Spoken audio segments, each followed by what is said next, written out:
Nah, hari ini rame banget ya persoalan alih kepemilikan hak yang terjadi di laut, ada ratusan dan mungkin kalau digabungkan menjadi ribuan hektar.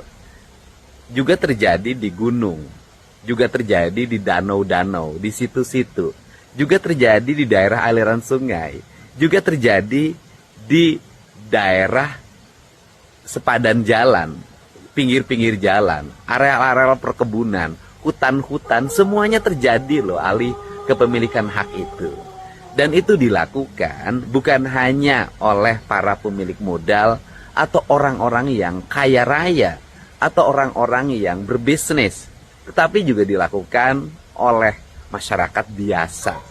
Masyarakat biasa sering geser-geser sawah untuk memperluas area sawahnya, merebut jalan, merebut daerah aliran sungai, merebut danau. Sehingga lihat deh, danau-danau mengalami penyempitan di mana-mana atau situ-situ.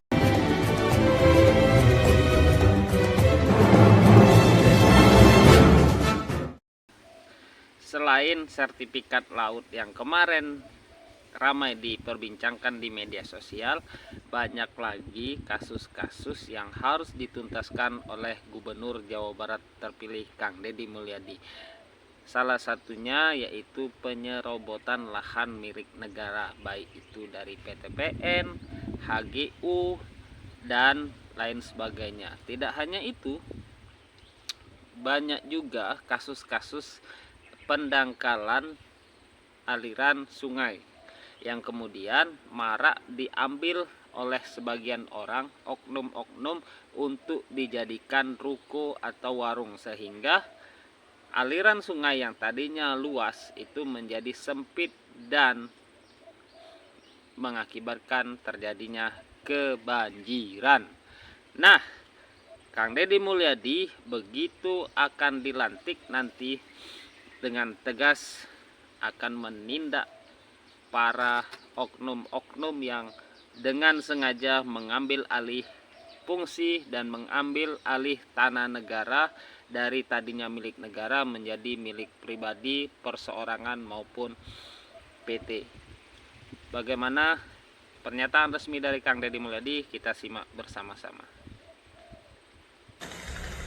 Pagi semuanya, semoga sehat selalu ya. Hari ini kembali bekerja setelah liburnya agak panjang. Semoga uang yang dikeluarkan waktu liburan segera terganti. Asal jangan liburan menggunakan uang pinjaman, itu berbahaya. Nanti buat beli beras nggak punya, lantas kita liburan pakai uang pinjaman.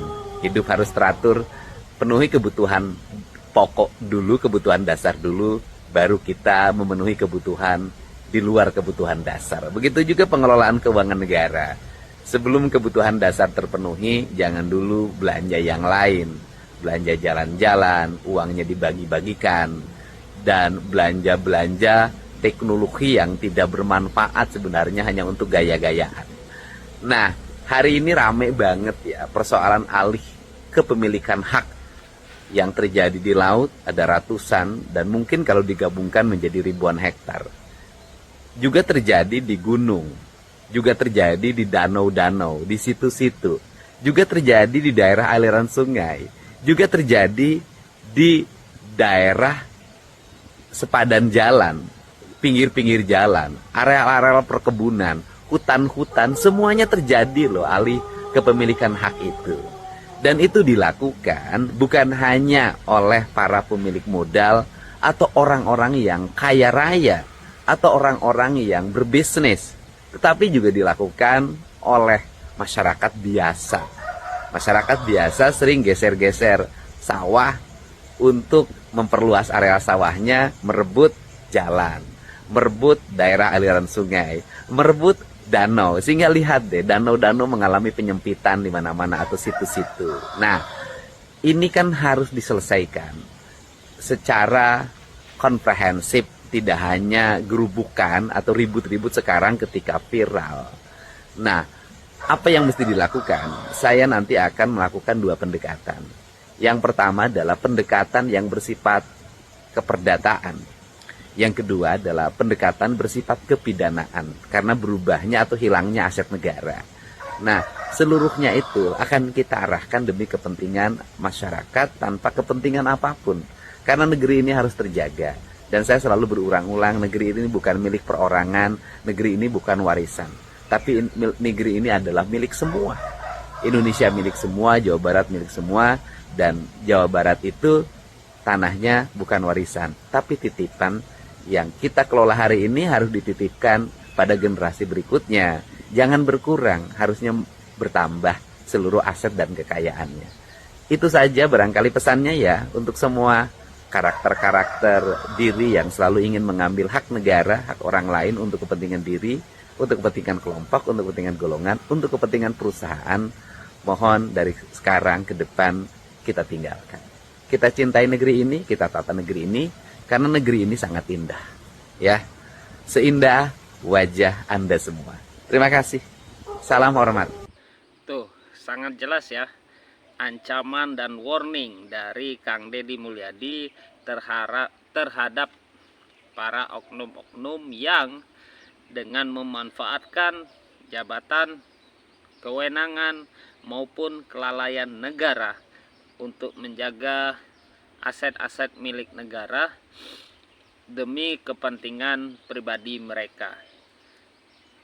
Hal itu akan dikenakan dan dikaji dengan dua perkara, baik pidana maupun hukum perdata. Dan ini banyak sekali kasus-kasus yang marak di lingkungan kita ya, baik itu pembangunan villa yang tidak sesuai zona di daerah puncak. Itu warning para pengusaha-pengusaha villa yang ada di puncak, para pengambil aliran sungai sehingga sungai menyempit dan menyebabkan kebanjiran dan pendangkalan. Itu juga warning. Para pengambil lahan-lahan HGU dan PTPN.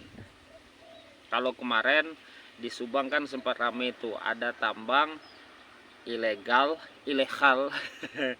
kata manusia plural sih, ilegal yang ada di daerah PTPN. Kemudian namanya perkebunan tetapi dialih fungsikan menjadi tambang ilegal.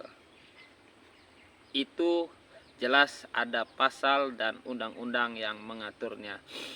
Berbahagialah warga Jawa Barat memiliki sosok pimpinan, sosok gubernur yang mengerti persoalan, pro terhadap rakyat, dan bertugas demi kepentingan masyarakat banyak. Hatur nuhun sudah menyaksikan. Tara Rengkyu, kita kawal terus kebijakan Gubernur Aing.